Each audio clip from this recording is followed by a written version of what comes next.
What's up, everyone? It's Karthik with MoneyVest, and markets here just absolutely crushing it, pushing up over 1% on the day to close out the week of New Year's of 2025.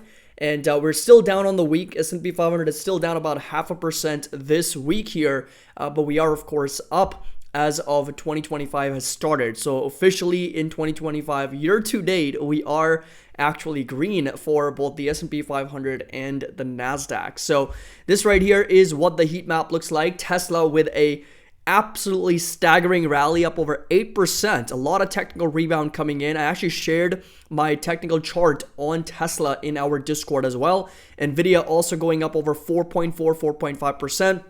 I could not have rolled my options at a better time, which was yesterday when these stocks were, of course, selling off, and I was able to roll these contracts out in the options portfolio, which was also hitting a brand new all-time high, starting off the year up over 2%. So year to date, that portfolio is already up over 2%. So very, very glad to see that. If you come over to market concentration, over $677 billion worth of value added into the S&P 500 in terms of this market cap, up over 1.2% on the day, with the NASDAQ up over 1.77%, and the Dow Jones was up over 339 points, with small caps IWM up over 1.7%, and the volatility, of course, selling off further, down over 10% on the day. So this right here was the long-term portfolio daily gain, up over 2%, just under $20,000. So if you want to get access to all of this, find out exactly what we're trading, we've got a lot of people who've joined us recently, and we're having a lot of really engaged discussions around a lot of stocks.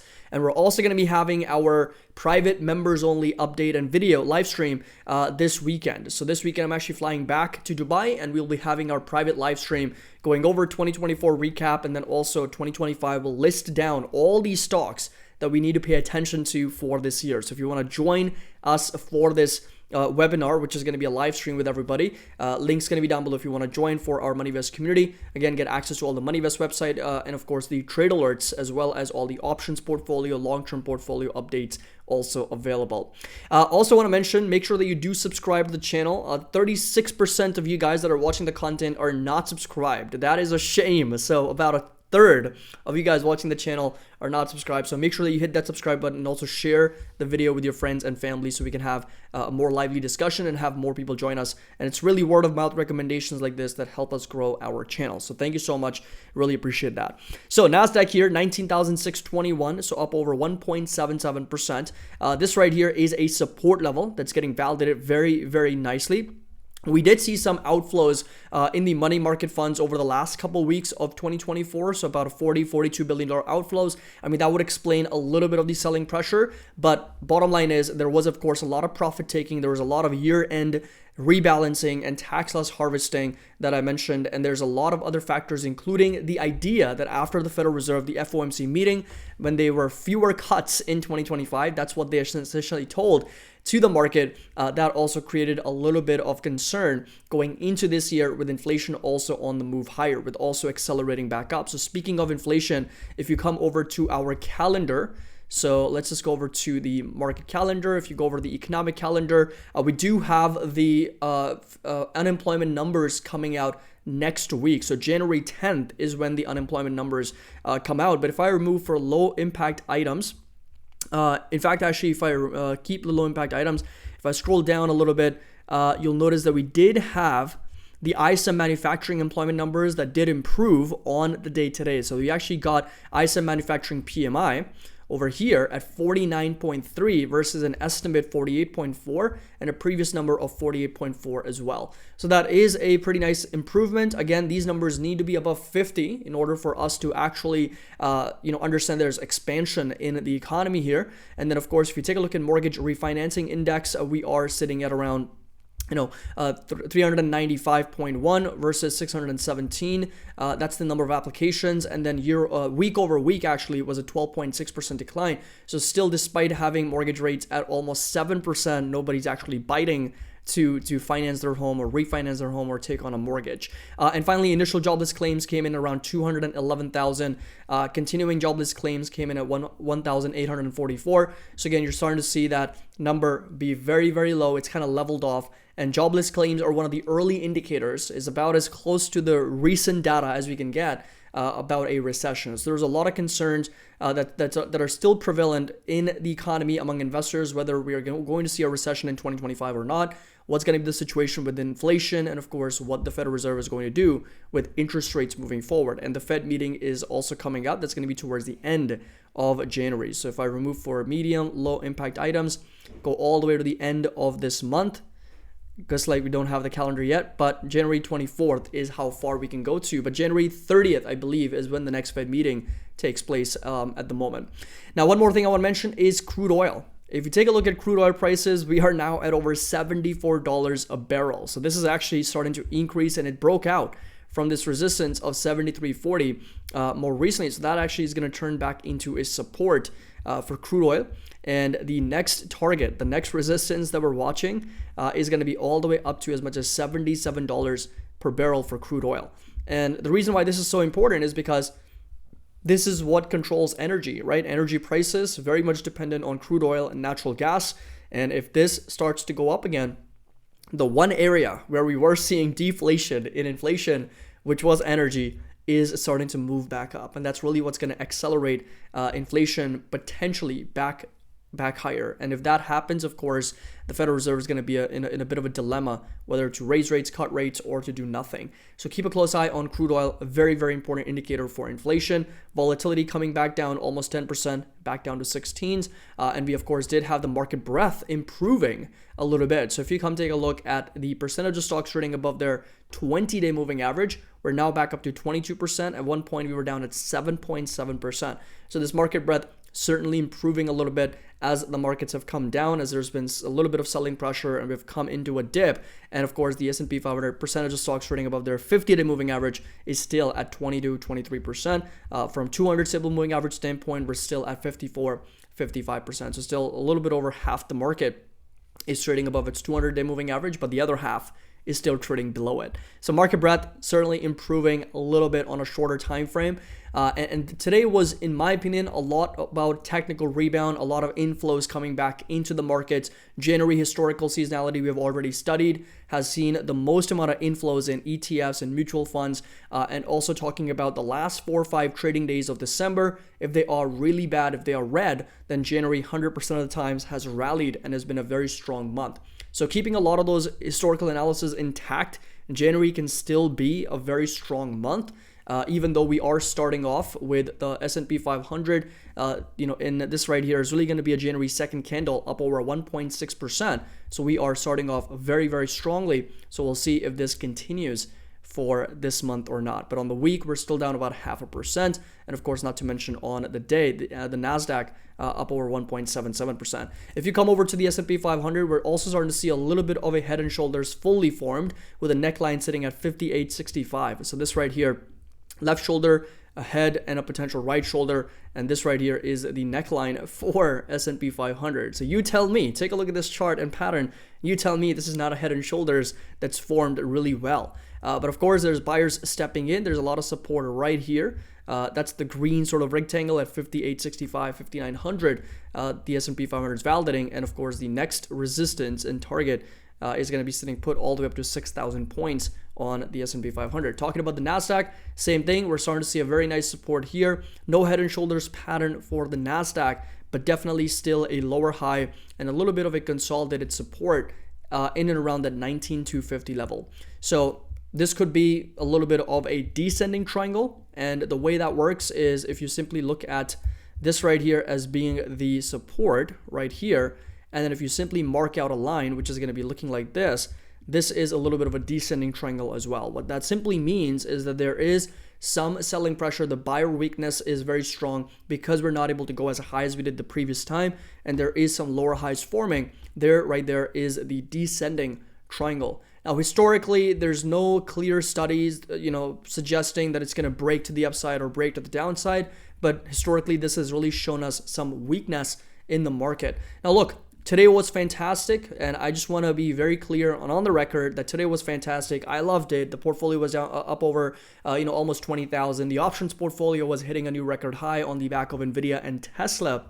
But as objective as I can be, just from a purely technical analysis standpoint, the patterns still indeed do look a little bit weak. Now, that doesn't mean that we can't rally in January just because the patterns look weak. I mean, January seasonality has a different angle to it, but technically speaking, we're still making lower highs, and more specifically for SPX, you could argue that we're still in a head and shoulders. Can we get back up to 6,000? Yes, absolutely. But support levels that we really need to watch for S&P, NASDAQ, Tesla, Apple, a lot of these companies is what I'm going to go over. Support level for S&P, 5865 or 5900, very important. If we end up breaking down, there's potentially more downside there. And NASDAQ, a very important level at 19250. Coming over to Apple here, and Apple also coming down to that support. So of course it was very, very overbought.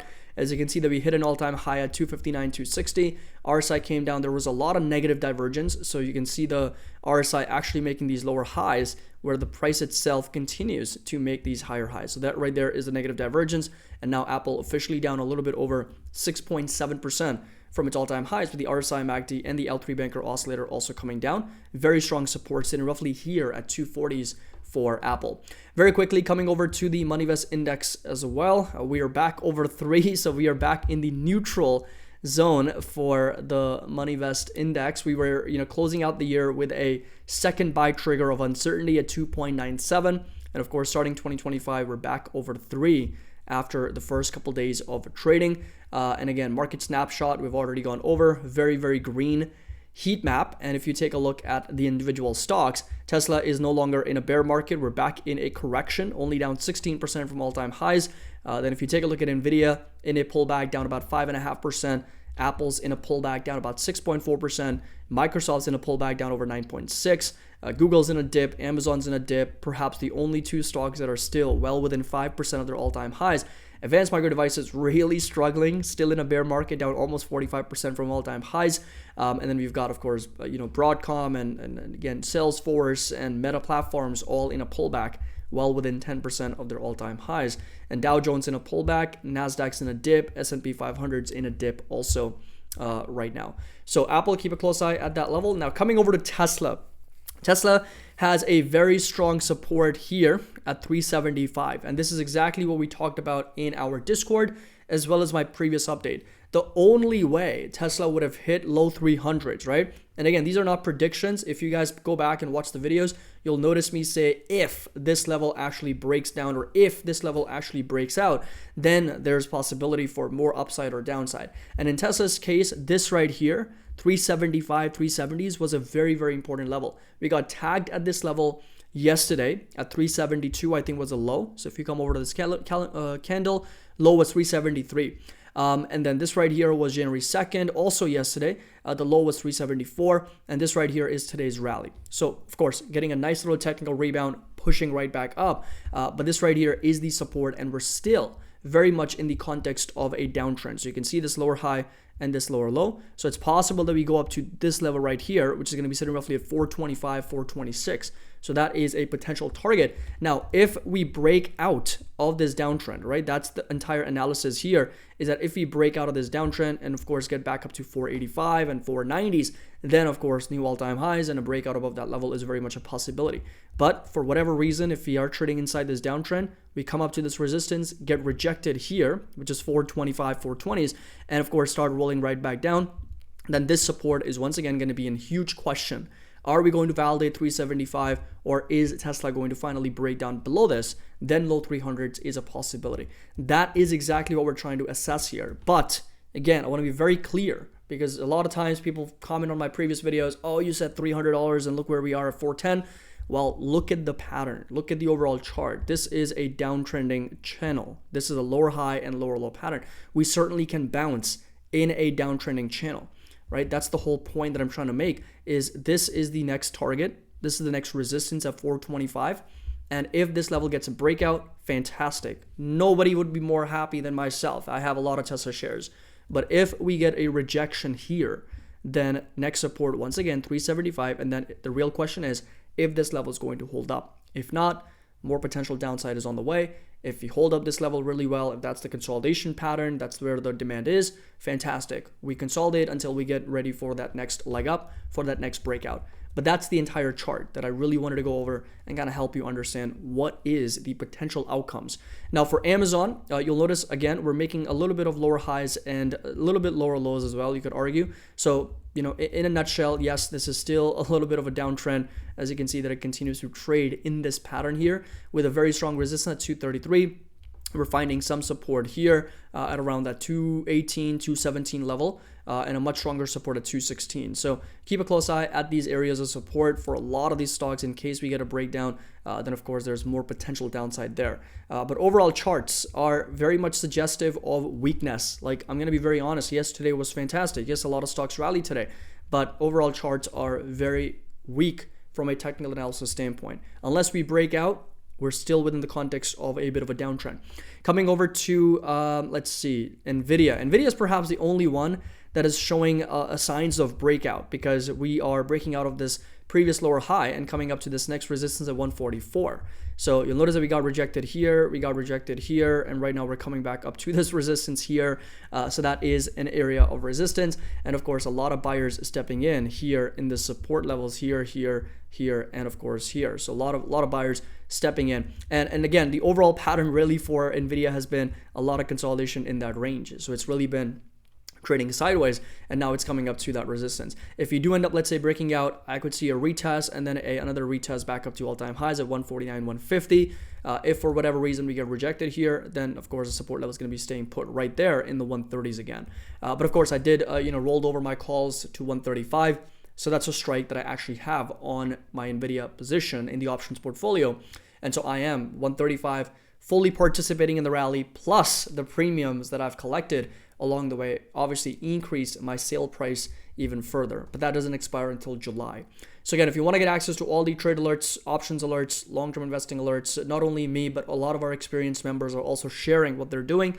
Links can be down below. 16% annual discount available for a few more days until that also expires. Going over to advanced micro devices, so you can see AMD finding some relief, but this is the overall pattern, the entire chart for advanced micro devices. Again, lower highs and lower lows, finding a lot of support here. That's the consolidation area. Resistance is going to be all the way up to 143, 144, and right now really just we're moving sideways. There might be some bullish divergence kind of forming. So there we go. We've got some higher lows on the RSI with a lot of consolidation for AMD. So there may be some bullish divergence and some nice little pattern reversal on the way for advanced micro devices. This is the daily chart. Again, just moving up very nicely on the day, up over 3.9, almost 4%. Next target's going to be all the way up to as much as 143. So it does have a pretty good upside potential of 14.5, almost 15%, with a nice little support sitting roughly 6% away.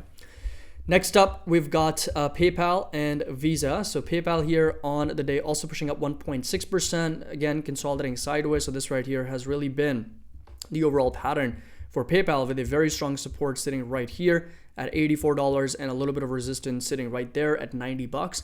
So it really has been trading in that range, in that consolidation. And so we're coming up to that resistance. So the real question now becomes, are we going to get a breakout, or are we going to reject this level once again and of course start our next phase of that pullback once again down to that $84 support? So those are going to be some levels to keep in mind. Visa, on the other hand, a lot of consolidation sideways here. Resistance going to be all the way up to 321. Support level very strong at $306. And right now we're seeing nothing but a lot of consolidation for Visa as well. Meta, on the other hand, also just moving up over 90 basis points. We're seeing a very nice uptrend still for Meta inside this uptrend. So this right here, higher highs, higher lows. However, it is now starting to become a little bit more narrow. So this right here could also be a bit of a higher low for Meta. So we're seeing some higher, sort of basically a closing wedge for Meta, and this is the resistance right now at all-time highs at 638. A little bit of resistance right there where it's exactly trading in the 600s, and support level sitting perfectly at 583 down to as low as 540 for Meta Platforms. Coming over to Netflix, and Netflix also consolidating sideways quite aggressively. This right here, resistance, very strong support that it's coming down to at 864. So that's a level to keep in mind. And once again, if 864 breaks down, the next target's going to be 772. So that right there is a possible level to keep in mind for support from Netflix. Coming over to Google, and Google also consolidating sideways. You can see it's been trading sideways, resistance at $202, very strong support at 183. Maybe we can dig deeper and try to understand exactly what's going on. So you can see lower highs, lower highs, lower highs, and a little bit lower lows and lower lows. So you can argue that yes, it is also trading in a little bit of a downtrend. Again, there is downtrending channels for a lot of these individual stocks, which is usually one of the first early signs of weakness that's brewing within the market. Now, once again, there's two different forces coming at play. You've got the technicals that are looking pretty weak, but then you've got the historical seasonality of January that's looking pretty strong. So when you've got two different forces, January probabilities are very high for us to have a pretty decent month. So January could still be green, but then February and March and rest of the year, what that's going to do to the market, considering the technical weakness that's brewing, is still yet to see, right? And so I don't want everybody to get ahead of themselves that just because 2023 was fantastic, 2024 is going to be another phenomenal year, because the probability for us to see 3 years in a row of over 20% is really, really low. It is really rare, and we only trade on probabilities. We understand probabilities and the likelihood of one scenario versus another. So keeping all that in mind, it's very important for us to pay close attention to what's actually going on from a technical analysis standpoint, instead of just looking at the prices and just buying or selling based on what the green or the red is. So coming over to Microsoft, and Microsoft here, I think expanding its AI data centers and investing over $80 billion over the course of 2025. It got a huge resistance sitting right here in the 432, 441 levels. Of course, it's been selling off quite aggressively, and the next support really is going to be down here in the low 400s. So it is oversold. Microsoft actually does make for a pretty decent trade, considering the oversold RSI, the MACD, and the L3 banker oscillator. So there is possibilities that it could, has an 8%, 9% upside potential moving forward. Coming over to Palantir, and Palantir also getting a nice little bounce back up, 6% higher. Resistance is going to stay put right here at close to $80 for Palantir. Support level is going to stay put right there. It's $69.70. That's exactly where it's been validating here. Resistance all the way up to as much as $81, $82. And again, a lot of consolidation sideways is what we're seeing for Palantir. SoFi, on the other hand, also getting some buyers to step back in, just over 5% gain. This right here is the area of support for SoFi inside this green rectangle, sitting right in the $13.50 to $14 per share. A lot of resistance here at $17 for SoFi as well. And then coming over to Enphase and Costco, so ENPH. Again, just in this ascending triangle, lot of resistance here, and of course finding that support right about there. That's the higher low. And Enphase, if it does end up, let's say, breaking out, next target is going to be $83 to as much as $89 for Enphase moving forward. Talking about Costco continues to struggle a little bit here at this resistance that has been historically a big resistance for Costco. Support level is going to stay put at 867 for this stock, and of course it's come down to some pretty oversold levels along with Microsoft. This Costco is another stock that could be a good trade opportunity moving forward, considering the oversold conditions on Costco.